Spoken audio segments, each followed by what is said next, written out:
혹시 집에서 밥을 직접 해 드시는지 아니면 밖에서 대부분 이렇게 식사를 하고 들어가시는지. 왜냐하면 자취생들의 또 하나의 문제는 사실 밥을 해 먹는 게 굉장히 중요한 문제잖아요. 그래서 요리에 관련된 부분에 대해서도 좀 얘기해 주실 수 있을까요? 저 같은 경우는 자취 한 3년 차까지는 거의 집에서 안 해 먹고 거의 시켜 먹거나 약간 좀 끼니를 때운 경우가 많았는데, 그렇게 오랜 시간 지내다 보니까 약간 본인 스스로 건강상의 좀 문제를 느낀 거예요. 면역력이 많이 떨어지고 이게 막 대상포진 같은 것도 나고 이러니까 아, 이게 뭔가 라이프 스타일이 굉장히 잘못됐다는 걸 느끼고, 그때부터 조금씩 요리를 시작했었던 것 같아요.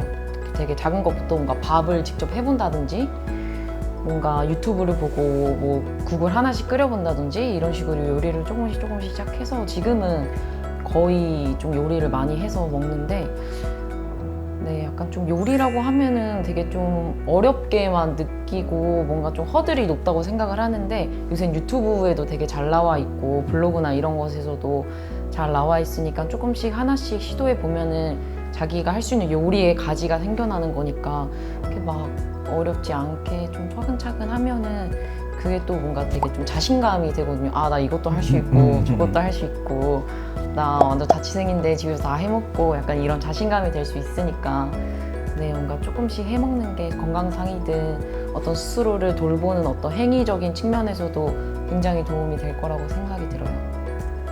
저도 공감을 하는 게 저희가 몇 년 전에 그 보호종료 청년들 처음 만났을 때 친구들한테 정말 밥은 먹고 다니는지 집에서 밥은 해 먹는지 물어봤더니 해 먹는 친구들은 대부분 뭐 계란 후라이 아니면 고추 참치나 고추장에 밥 비벼 먹거나 아니면 스팸 같은 그냥 뭐 햄 같은 정도 구워 먹고 이런 정도로 거의 끼니를 때우더라고요. 그래서 건강에 너무 문제가 있지 않을까 걱정이 돼서 저희 허들링 커뮤니티에서도 자취 요리를 배워보자, 그래서 강사분 모시고 반찬도 배우고 요리하는 것도 같이 배웠었거든요.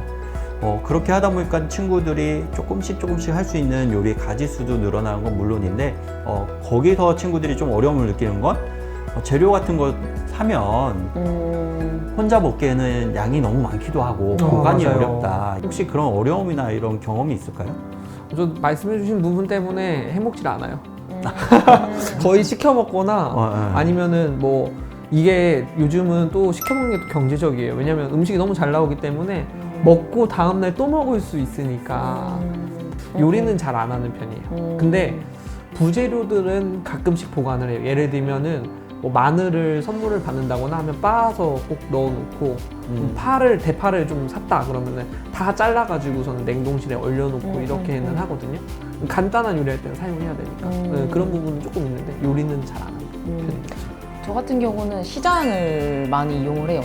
동네에 있는 시장 같은 경우는, 마트 시장 같은 경우는 자기가 조금씩 살 수도 있으니까 조금씩 사서, 방금 최진님이 말씀하신 것처럼 마늘 같은 경우는 미리 그 종류에 맞게 뭐 편마늘, 빠한 마늘 이런 식으로 해서 냉동고에 정리를 해놓고, 파 같은 경우도 그런 식으로 많이 정리를 해놓고요. 조금 소량씩 좀 자주 좀 사는 게 조금 재료 관리에 좀 수월하고, 그리고 많이 활용을 하면 돼요. 국에도 넣었다가 반찬에도 넣었다가 이런 식으로 좀 활용의 가짓수를 좀 늘리면 좀 재료를 좀 잘 쓸 수 있지 않을까. 그리고 친구들을 많이 부를 생각이 듭니다. 대형 마트에 가서 이렇게 묶음으로 되어 있는 대량으로 사야 되는 그런 게 아니라 동네에 있는 시장이라든가 이런 데를 활용해서 소량으로 산다. 그리고 자주자주 요리를 할 때마다 여기저기에 쓴다. 그리고 친구들을 초대해서 많이 먹이면 된다.